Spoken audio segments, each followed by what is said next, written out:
अभी 4 फरवरी को जो मीटिंग हुई, इससे पहले जो मीटिंग्स हुए हैं,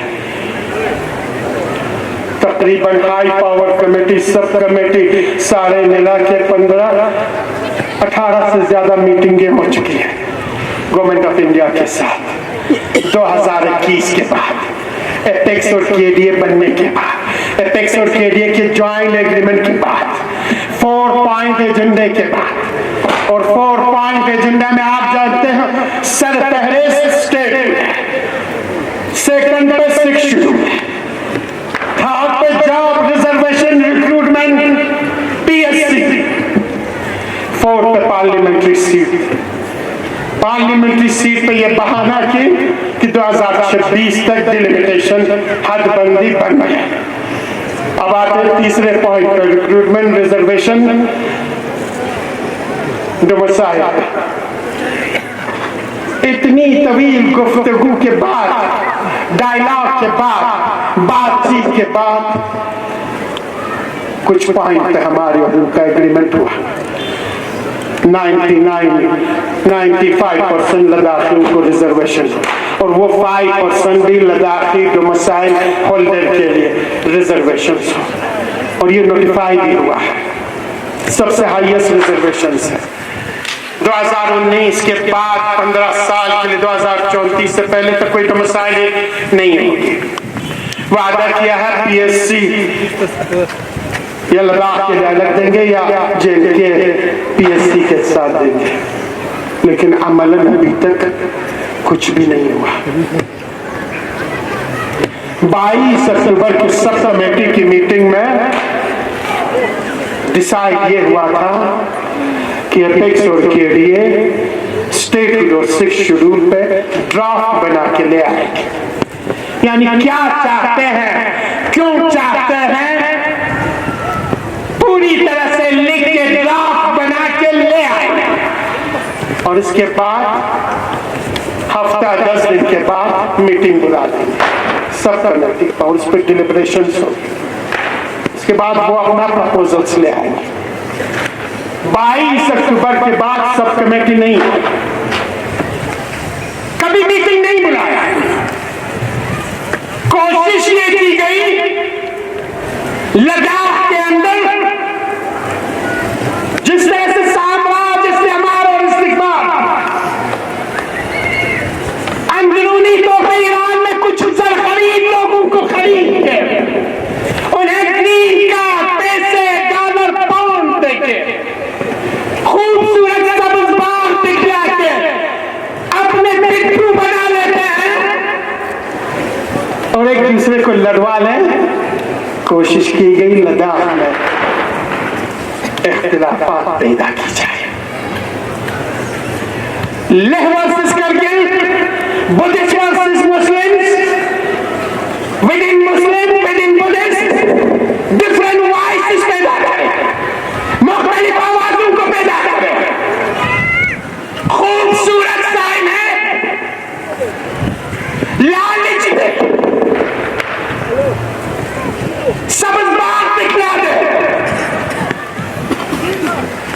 और इसके बाद लद्दाख की जो अक्सरियत, लद्दाख के जो आवाम, जिस एतमाद, जिस शख्स का मुशाहिदा एपेक्स और केडीए के जरिए करती है, जिस इत्तेहाद और इत्तेफाक के वजूद को एपेक्स और केडीए के जरिए दिखलाना चाहती है और इन्हें अपना नुमाइंदा बना के बेच दी है, उन नुमाइंदों के बीच में अपने खरीद लोगों को प्लान करें और वही बुलवाए जो वो चाहते हैं। सब कमेटी नहीं बुलाई गई। 4 फरवरी को हाई पावर कमेटी की मीटिंग बुलाई गई, और 4 फरवरी को हाई पावर कमेटी में मीटिंग से पहले एपेक्स और केडीए ने ज्वाइंट मीटिंग की, और इस ज्वाइंट मीटिंग में हमारे सारे मेंबर्स थे, एपेक्स और केडीए के, 7 एपेक्स के, 7 केडीए के, 2 ऑफिशियल हैं, वो ऑफिशियल हमारे तरफ से सीसी साहब हैं, इलेक्टेड मेंबर्स हैं, काउंसिल को रिप्रेजेंट करते हैं और लद्दाख को रिप्रेजेंट करते हैं मेंबर पार्लियामेंट। वहां हमने यूनानिमसली डिसीजन लिया कि हम अपनी इस ड्राफ्ट प्रपोजल्स के साथ जाएंगे और इसी ड्राफ्ट प्रपोजल पे स्टेट और 6 शेड्यूल पे इनके साथ बात करेंगे और इसके बाद कहेंगे इनकी तरफ से क्या ऑप्शंस आती है। यही सारी चीजें डिसाइड की। हर एक मेंबर से हमने कहा सभी एग्री करते हैं, सबने काम एग्री कर लेते हैं। 4 बजे हमारी हाई पावर कमेटी के मीटिंग हुई MOS नित्यानंद राय के चेयरमैनशिप में। होम सेक्रेटरी थे, IB के डायरेक्टर्स थे, एडिशनल डायरेक्टर्स थे, जॉइंट सेक्रेटरी JK लद्दाख थे। वहां हमसे कहते हैं आप शुरू कर लें। हमने कहा हमने आपको ड्राफ्ट दे दी है, हमने आपको अपना प्रपोजल लिख के दिया है, स्टेट और 6 शेड्यूल क्या चाहते हैं 3 महीने से आपके पास है। KDA की तरफ से मैंने बोला एपेक्स की तरफ से थुरसन साहब और कहा आप क्या देना चाहते हो बता दें। आप जानते हैं ज्वाइंट सेक्रेटरी होम का क्या जवाब था? 6 शेड्यूल से स्टार्ट। कहते हैं 6 शेड्यूल जो भी लेजिस्लेटिव पावर है, कानून साजी का जो 6 शेड्यूल में इख्तियार है वो तकरीबन नाकारा हो चुका है। एडमिनिस्ट्रेटिव पावर भी खत्म हो चुकी है, जुडिशरी भी खत्म हो चुका है, फाइनेंशियल पावर भी खत्म हो चुका है। इनके वोट से इतने वेर एंड टेयर हुआ, यानी इस 6 शेड्यूल में इतनी चीर फाड़ की गई है कि ये पावरलेस है। कहते क्या पावरलेस 6 शेड्यूल चाहते हैं? हमने कहा ये आपका नजरिया है, आपका पॉइंट व्यू है। हमने जिन लीगल एक्सपर्ट से, कानून के जानकारों से, जुडिशरी के जानकारों से, लीगल एक्सपर्ट से कंसल्ट की और हिंदुस्तान के सबसे बड़ी अदालत उस्मा सुप्रीम कोर्ट ने जो जजमेंट दी है, का 6 शेड्यूल इतना मजबूत है, ये आईन के दायरे में खुद एक आईन है, इतनी ताकतवर। हम इसी चीज को चाहते हैं। कहते हैं क्यों आप इंसिस्ट करते हैं पावरलेस 6 शेड्यूल पे? हमने कहा हम इंसिस्ट नहीं कर रहे हैं। Honourable home minister Amit Shah ji ने बोडो मेहरबानों के साथ 2023 में जो एग्रीमेंट किया 6 शेड्यूल में, और इनका इंडिया ही में सबसे पावरफुल 6 शेड्यूल अगर नॉर्थ ईस्ट के 10 डिस्ट्रिक्ट में है तो वो बोडोलैंड है। या आप झूठ बोल रहे हैं या अमित शाह झूठ बोल रहे हैं? इसके अलावा अरुणाचल प्रदेश में भी हुकूमत है, वो स्टेट है, पूरी स्टेट ने असेंबली में करार पास की, अरुणाचल प्रदेश को 6 शेड्यूल दिया जाए। और जब हम लद्दाखी मांगते हैं तो कहते हैं पावरलेस है। एडमिनिस्ट्रेटिव पावर भी चीरफाड़ हो चुका है, लेजिस्लेटिव पावर भी चीरफाड़ हो चुका है, फाइनेंशियल पावर भी चीरफाड़ हो चुका है, लेजिस्लेचर भी चीरफाड़ हो चुका है। और इस तरीके से लद्दाखियों के जो कॉन्स्टिट्यूशनल से यानी आईनी तहफ़्फ़ुज़ और सबसे बड़ी ताकतवर तहफ़्फ़ुज़ 6 शेड्यूल के जरिए हिंदुस्तान के इस आईन ने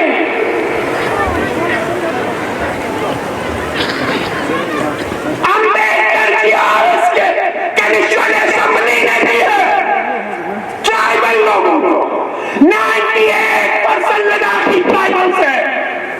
जब हम डिमांड करते हैं तो कहते पावरलेस। इसके बाद आया आपके स्टेट रूट पे। स्टेट रूट पे इनका एक ही आर्ग्यूमेंट है, और वो आर्ग्यूमेंट जानते हो क्या है? कहता है आपके पास इतनी रिसोर्स नहीं है, इतनी फाइनेंशियल पावर नहीं है, इतना, यानी आपके जबान में, आम जबान में कहा, आपके पास इतना पैसा नहीं है कि एक स्टेट को, फुल फ्लेज स्टेट को चलाया जा सके। और कहता है हिंदुस्तान दूसरे जगहों पे दूसरी रियासतों को ग्रांट अगर देती है, इमदाद देती है, तो सिर्फ टैक्स देने देती है, रेवेन्यू कंपोनेंट में कुछ नहीं देती है।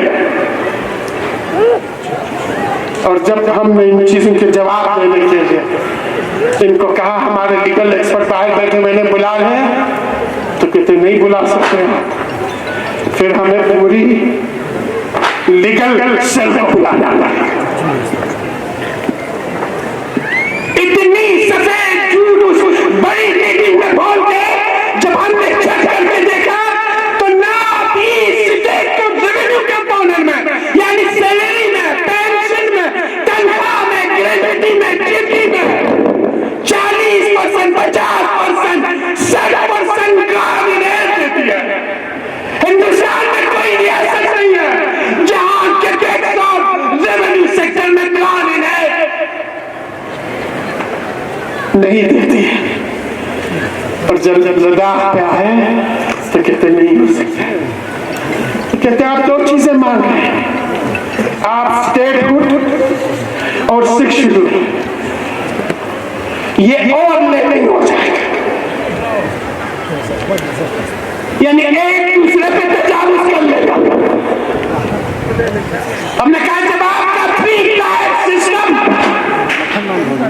पंचायत से लेकर ब्लॉक से लेकर जिले तक ओवरलैपिंग नहीं कर सकता है, तो हमारा स्टेट और 6 शेड्यूल कैसे ओवरलैपिंग कर सकता है? यानी घुमा फिरा के इस तरीके से प्रोजेक्ट कि ना हम आपको 6 शेड्यूल दे देंगे, ना हम आपको स्टेट हुड दे देंगे, बल्कि एक खूबसूरत सा झुनझुना थमा देंगे। वो झुनझुना आप सुन चुके हो, वो है टेरिटोरियल काउंसिल के नाम से। अभी इन्होंने यही झुनझुना नागालैंड के ईस्टर्न स्टेट्स के 6 डिस्ट्रिक्ट्स को थमा दिया है। Agreement home minister Amit Shah ji, Nagaland के स्टेट गवर्नमेंट और नागा पीपुल्स फ्रंट, इन तीनों के साथ वायदा करके क्या दिया है? Both we have granted Nagaland territorial authority, यानी हमारी इस काउंसिल की शक्ल को रिब्रांडिंग करके, रीनेमिंग करके,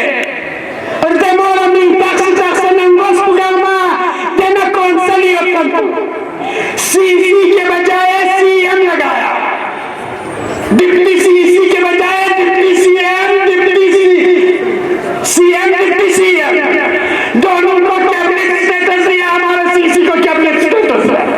यहाँ पे 30 मेंबर है, वहां 48 मेंबर दिया है। वहां पे भी आइन लेजिस्लेटिव पावर के स्टेट के अंदर रखा है, कोई इख्तियार नहीं है। सिर्फ झुनझुना थमा के, रिब्रांडिंग, रीनेमिंग करके अब वही झुनझुना आपको और हमें देना चाहिए। और उसमें आपके एपिक्स और केडीए के लीडरशिप ने यूनानिमसली एक वॉइस के बगैर, और वो एक वॉइस कुंजस टुरमा है, हमारी केडीए के मेंबर। थोड़ा सा मैं आपको बता दूं, आप जानते हैं जब केडीए बना हमने इनको दावत दी, इन्होंने कहा हम केडीए को सपोर्ट नहीं करते, केडीए के एजेंडे को सपोर्ट नहीं करते। केडीए और एपेक्स ने ज्वाइंट एग्रीमेंट किया, ज्वाइंट डिक्लेरेशन हुआ, 4 पॉइंट एजेंडा हुआ, फिर दावत काम ज्वाइन नहीं करेंगे। इसके बाद एपेक्स के इंटरवेंशन से वक्त के LBA करगिल के प्रेसिडेंट, आपको याद होगा, स्कर्मा डडुल आए थे यहाँ पर। हमने जोजिला रेजिडेंसी में ज्वाइंट मीटिंग की थी और इस ज्वाइंट मीटिंग में प्रेस कॉन्फ्रेंस के जरिए स्कर्मा डडुल ने एपेक्स और KDA के एजेंडे को सपोर्ट किया। इसके बाद स्कर्मा डडुल की वोट रोल, इसके बाद इस कुंजस डुल्मा को KDA का मेंबर बना के भेजा। तब से ये है, तब से हम साथ चला रहे हैं। आप साथ चलाए तब भी इल्जाम है, सपोर्ट न करे अलायदा बैठे तब भी मौलिद इल्जाम है। यानी हर हाल में मौलिद इल्जाम आप। फिर भी हमने कहा हम साथ देते हैं, फुल्ली हमने सपोर्ट किया, KDA ने फुल सपोर्ट किया। और अभी रिसेंटली जो हाई पावर 4 फरवरी को मीटिंग हुई, उनका नाम हमने दिया लिस्ट में, कुंजस डुल्मा। और यही मीटिंग में हमने चीफ सेक्रेटरी को बता के दिया, हमने कहा चीफ सेक्रेटरी साहब आपको इनका नाम किसने दिया था बता दें हाउस को। ये वहां पर कहती है मुझे निकालने के लिए साजिश रची गई। ये कहती है हम यूटी के इसी सेटअप से हम खुश हैं,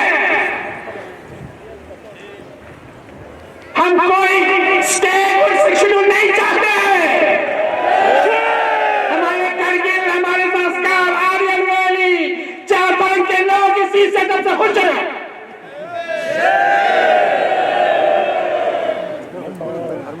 और आज आप लद्दाख के लोगों ने कुंजस डुल्मा को बतला दिया।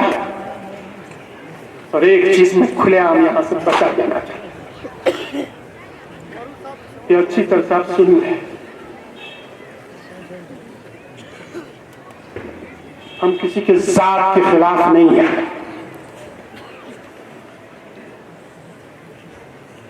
कुंजस डुल्मा हो या कोई भी हो, लद्दाख के एतमाद, लद्दाख के एहसास, लद्दाख के तशख़्ख़ुस पहचान को, वो किसी भी नाम से हो, मुस्लिम नाम से हो या बुद्धिस्ट नाम से हो या किसी भी नाम से हो, हम बर्दाश्त और टॉलरेट नहीं करने वाले हैं। लद्दाख के लोगों ने इतनी कुर्बानियां दी हैं इस गुज़श्ता 5 सालों में, पद यात्रा से लेकर, अनशन से लेकर, डरने से लेकर, बंद से लेकर, हड़ताल से लेकर सब कुछ की। 24 सितंबर लद्दाख की तारीख में हम कभी नहीं भूल सकते हैं। भूल सकते हैं आप? जोर से बोले ताकि इन गूंगे बहरे अंधे मरकजी हुकूमत और इनके कठपुतली लोगों को पता चल सके। कभी हम 24 सितंबर को भूल सकते हैं? 24 सितंबर में शहीद हुए शहीदों को भूल सकते हैं? 24 सितंबर में गिरफ्तार हुए हमारे अजीज जवानों को, लद्दाख के हीरोज को, और इन हीरोज के लीडर हम सब उनके हीरो, न सिर्फ लद्दाख के, हिंदुस्तान के हीरो, जिन्होंने एजुकेशन और एनवायरमेंट इकोलॉजी के फील्ड में अपनी जिंदगी लगा दी। आज उन्हें NSA सोनम वांगचुक जी को तकरीबन 5 महीना हो रहा जोधपुर की काल कोठरी में बंद कर रखा है। 80 से ज्यादा हमारे जवानों पे मुख्तलिफ केस लगा के, संगीन तरीन इल्जामात लगा के बंद कर रहे हैं। अभी भी 2 हमारे लीडर दलदन नमग्याल और स्मल्ला अभी भी गिरफ्तार हो, जमानत नहीं हुई है। 70 से ज्यादा को जमानत हुई है।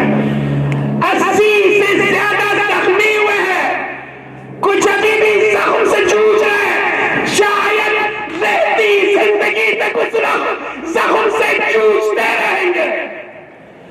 हम उन जख्मियों के जख्म को, उन काल कोठरियों में बंद हुए अपने लीडर को और इन शहीदों के कुर्बानियों के साथ कभी सौदा नहीं कर सकते। अब सभी जवाब दे, कर सकते आप, कर सकते आप। हम शहीदों के खून का कभी सौदा नहीं कर सकते। हम गोली और डंडों से जख्मी लोगों को इज्जत और विकार के साथ सौदा नहीं कर सकते। काल कोठरियों में बंद लोगों के हरमत इज्जत के साथ खिलवाड़ की गई। लड़ाइयों में हाईएस्ट ब्यूरोक्रेट जो इल्जामात लगाए देशद्रोही होने का, पाकिस्तान और चाइनीज से होने का, हम इन इल्जामात को सिरे से निकाल देते हैं, सिरे से मुस्तरद कर देते हैं। ये लद्दाखी है जिन्होंने 48 के ज़ोजिला जंग से लेकर 62 के चाइनीज वार, 65 के पाकिस्तान वार, 71 के बाद 99 के करगिल वार और गलवान जंग गवाह है, शाहिद है। सैकड़ों जानों ने कुर्बानी दी है। हम इस देश एक एक इंच के लिए अपनी जान, अपना सब कुछ लुटाने आए।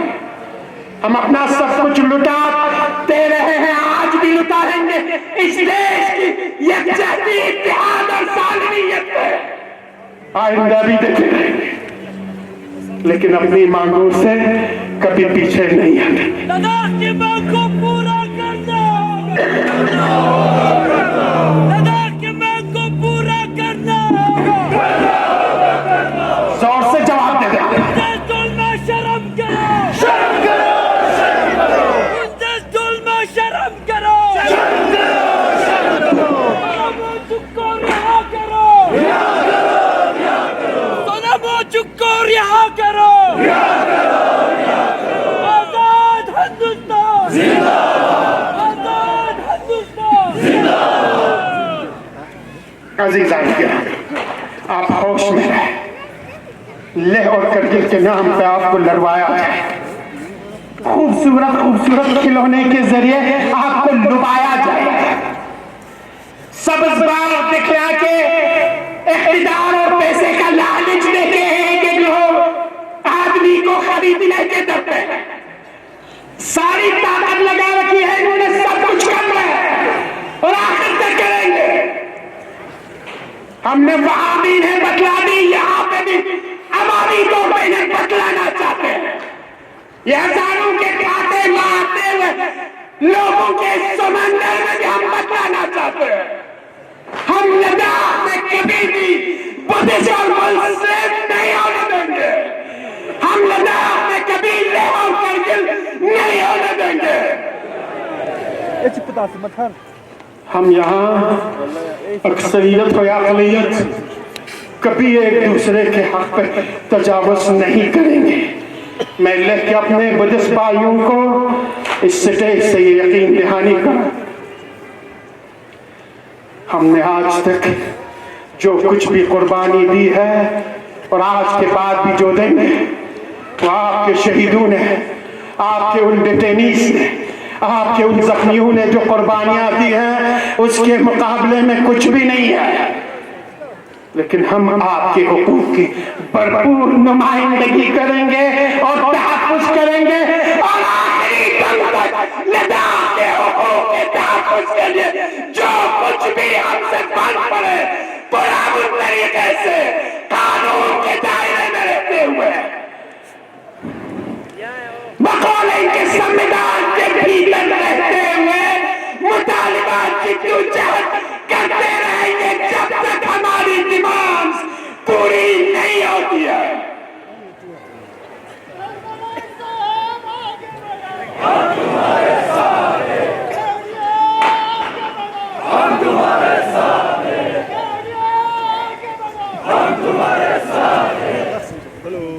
अजीजान गिरामी, एपेक्स में, केडीए में, इसके बाद ये कोशिश कर रहे हैं इस कंपोजिशन को चेंज करें, अपने पिट्ठू लोगों को लाके बिठा दे। केडीए और एपेक्स के कंपोजिशन में फाइनल वही होंगे जो केडीए डिसाइड करेगा और एपेक्स डिसाइड करेगा। होम मिनिस्ट्री को कभी भी हम ये हक नहीं देते। हमें समझ में नहीं आता है आपका तशरीफ जल्सन हाई पावर कमेटी में किस हैसियत से वहां मौजूद थे। न इनकी कोई ऑफिशियल हैसियत है, न वो सीसी है, न वो मेंबर पार्लियामेंट है। किस हैसियत से आपने बुला लिया? जब हम अपने लीगल एक्सपर्ट को है तो बुलाने के लिए कहते हैं तो कहते नहीं आ सकता। तो तशरीफ जल्सन किस हैसियत से आए? नेम प्लेट में लगा रहा फॉर्मर सीसी। आपके लद्दाख में आधे दर्जन से ज्यादा फॉर्मर सीसी है। किस नाम से आपने इसको बुलाया? दूसरी बात ये कहते हैं 19 से 20 हजार लद्दाख में मुलाजिम हैं और इनको मल्टीप्लाई करें 5 से 6 से, जैसा इनके दिमाग चाहिए। कहते इस एम्प्लॉयज की जब फैमिली को जमा कर लेते हैं तो 1/4 नहीं 1/3 half of the population employees के खानदान वाले बनते हैं और ये एम्प्लॉयज नहीं चाहते हैं। आप मुझे बताइए, एम्प्लॉयज यूनियन का तो आपने खात्मा ही कर दिया है। कोई एम्प्लॉयज यूनियन आपने सिरे से रखा ही नहीं है। किस नाम पे आप ये दावा कर रहे हैं? इतनी बड़ी झूठ फैल के लद्दाखियों का पलंग तोड़ने की कोशिश कर रहे हैं। हम आपके इस जांचों में आने वाले नहीं हैं। केडीए का स्ट्रक्चर कैसा होगा? हमारे केडीए की बहुत जल्दी मीटिंग होगी और इसी में डिसीजन लिया जाएगा। और जिस तरीके से आज लद्दाखी आवाम का कुंजस डोलमा और तशरीफ जल्सन के बारे में कमेंट्स आ रहा है, वो सारे उन लद्दाखियों के लिए जो चाहते हैं लद्दाख के डिमांड्स के साथ, लद्दाख के प्रेजेंट और फ्यूचर के साथ खिलवाड़ करना चाहते हैं, उनको होश की नाखुन लेनी चाहिए। लद्दाखी आवाम उन्हें शंकु के नाम से पुकारती है और शंकु को लद्दाखी आवाम कभी भी अपनी रिवर में अपने लोगों में घुसने नहीं देंगे।